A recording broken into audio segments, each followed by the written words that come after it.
Okay, the last segment. Well, we both agreed we're talking about, and the number one thing to talk about for this one is the whole idea of calling. And, this is almost like DC's version of Spider-Man with the whole responsibilities and stuff. Because as we've both kind of mentioned a little bit, he starts out having all these powers, knowing he could do good for mankind with them.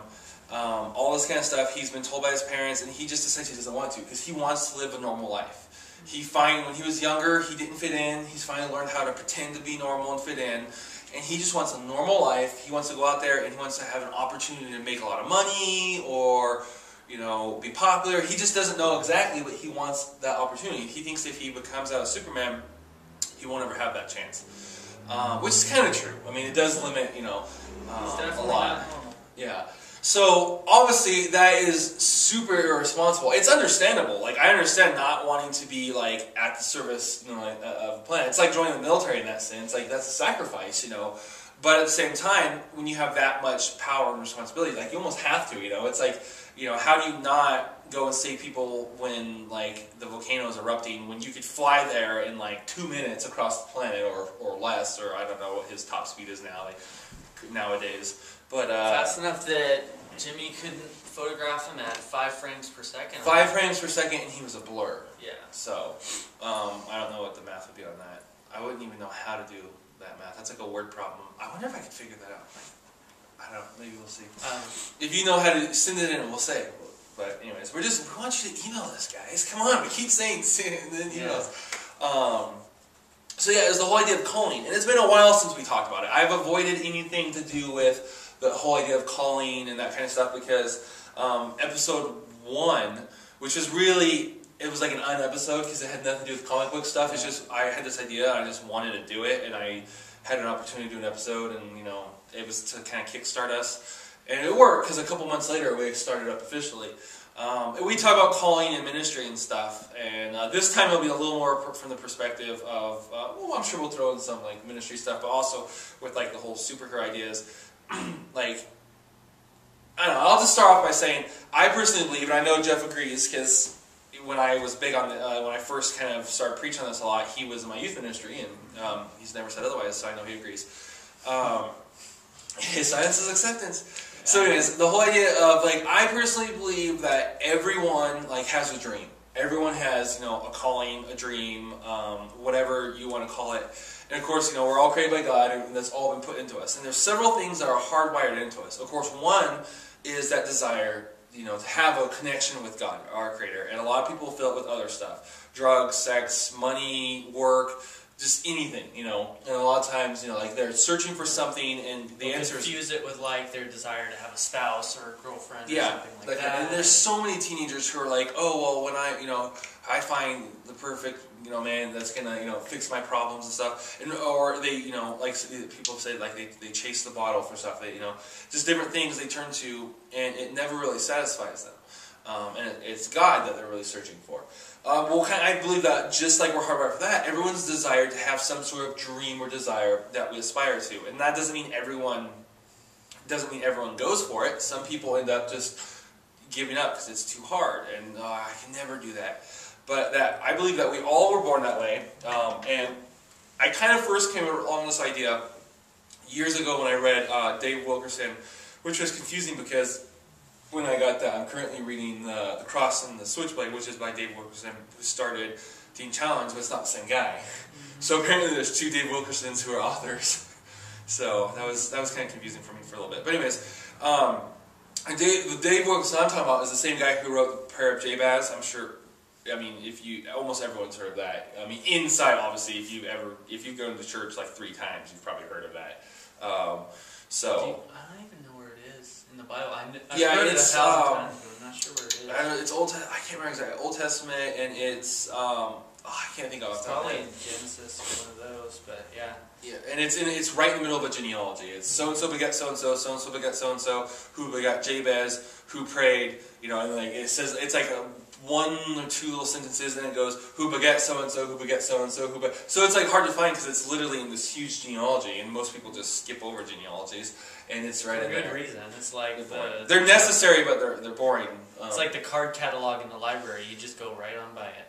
Yeah, so... If you even know what that is. They, we have 10 minutes left, so...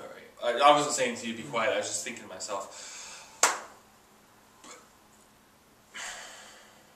I'm out of it today. Yeah. I think the biggest moment, there's two moments that stood out to me the most. And in the beginning of it, he's getting on a train or a subway, I'm not sure, but trainway. And she's like, why wouldn't you just fly? It's faster. He's like, because I need time to think. Yeah, and I thought, like, there's, like, calling is one of those things that you should never rush into. It's always something that usually takes a lot of contemplation, a lot of meditation. And, I mean, if you're a Christian, then a lot of prayer and a lot of just... supplication over it. I mean, sometimes it's something you know from the day you're born that it's just your gift.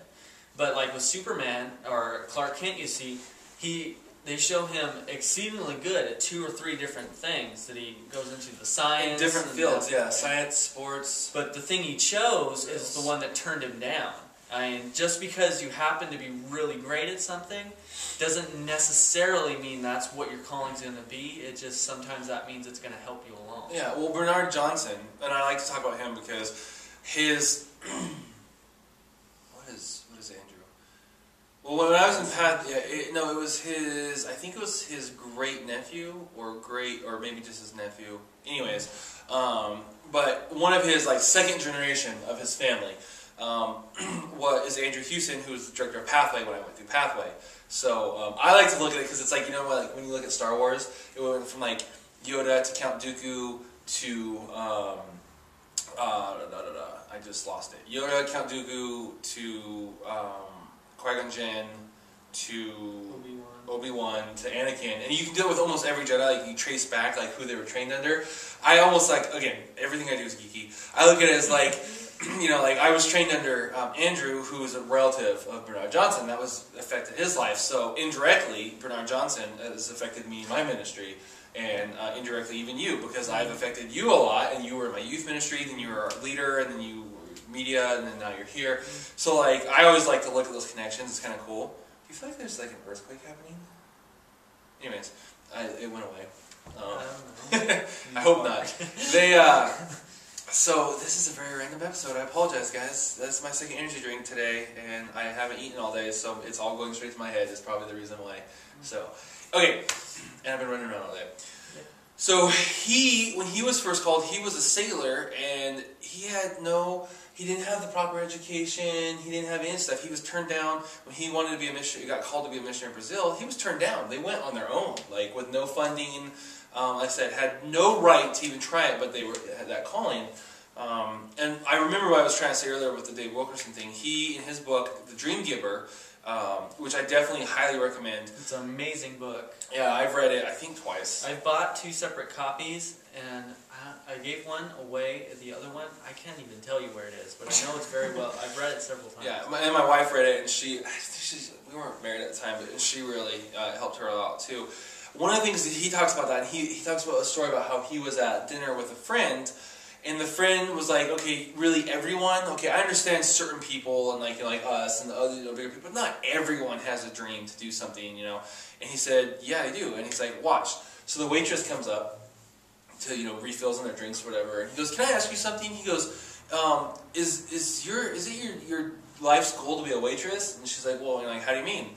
It's like, when you were a kid, did you want to grow up and become a waitress? Was that something you looked forward to doing? And she kind of got real quiet and just kind of got real somber, kind of started crying. She was like, no. And she goes off on this whole spiel about how her dream as a kid was to be a nurse, and she wanted all this kind of stuff and help people and all this kind of stuff. And the guy's just kind of oh wow. And so Dave, he keeps going. He's like, well, why don't you? She's like, well, it was money, and then, there's a lot of schooling, and I have a kid now, and I'm a single mom, and I can't really, what do I do? I can't afford daycare while I'm at school, and all this kind of stuff. He goes, do you have anyone who, he's like, oh, the money shouldn't be a problem with, because, she's a waitress, single mom, you could get scholarships and stuff. And she's like, Yeah, but I just, with my kid, don't have a place to put him. I was like, is there anyone in your family who could watch him, while you went to school, during the day? And she's like, probably my mom. She's, she lives in town, and she'd probably be more than willing, and would probably even love watching him when I'm at school.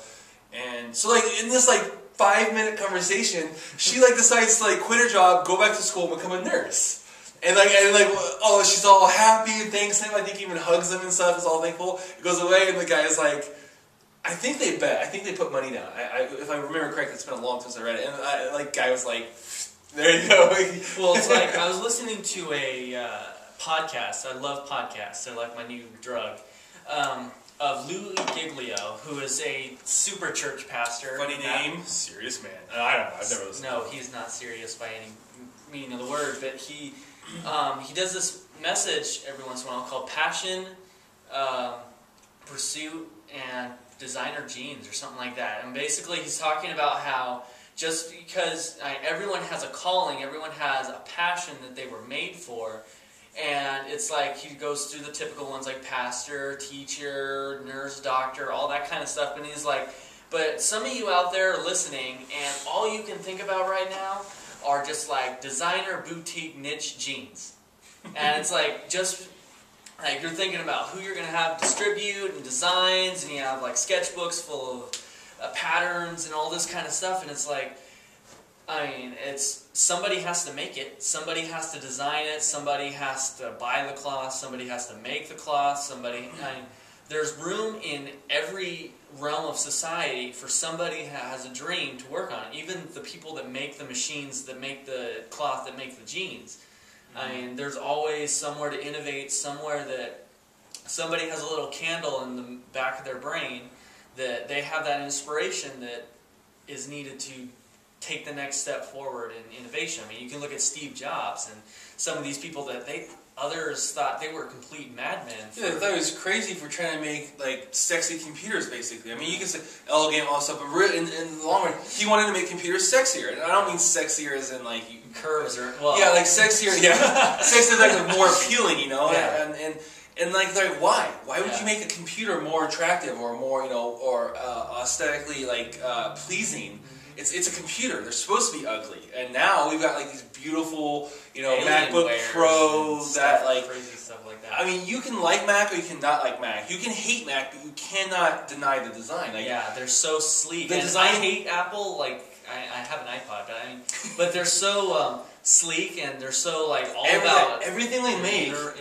It's just so much prettier, so easier to use, and everything. And so why if he hadn't have gone against the critics and stuff, that would have never happened. So there's Harrison Ford, Henry Ford, Henry Ford and his Tin Lizzie that he made, and he invented the assembly line, which revolutionized all kinds of design, manufacturing, and just you can go through all that stuff. Firestone, Goodyear. See, and even with what we're doing, and it's much more normal now for people to do. People just get a webcam, super crappy quality, and just get on and just talk about nothing, and can have 4,000 views an episode. But I had this dream, which I've talked a little bit forever, and back then it was really doing Christian films and Christian shows. There was Christian films, but they sucked. And doing they certainly do. Higher quality stuff, and doing this kind of stuff, doing a Christian, this isn't really a variety show, but doing a Christian variety show, doing these kind of shows and stuff. I've had this idea since early high school. I have scripts, I've tried all this stuff, and it was a dream I had, and I just kept going. I failed, and I failed, and I failed, and I've kept trying again and again and again. Now, we just celebrated our 10th episode, which isn't a lot, but it's a lot more than we've ever been able to do in the past, and so I'm super stoked. I have plans to expand in the next, however long and stuff as we grow. And so it's all because of a dream. Yeah, on paper it doesn't seem like a lot of sense. It takes up a lot of my free time. I spend a lot of nights to 2 in the morning working on stuff. A lot of gas and time for us to drive down to read the comic books because we don't have the money to buy them yet. When we do, a lot of money to buy the comics to read. But it's a dream we have, a passion, and we kind of have to wrap it up here. But just the whole gist of it is, God created you that way. There's a passion, there's a dream. Now, obviously, there's perversions to stuff. I know, what's his name? We're going to go over again. So if you're a YouTube watcher, you need to jump back to encounterdigital.tv to finish this off.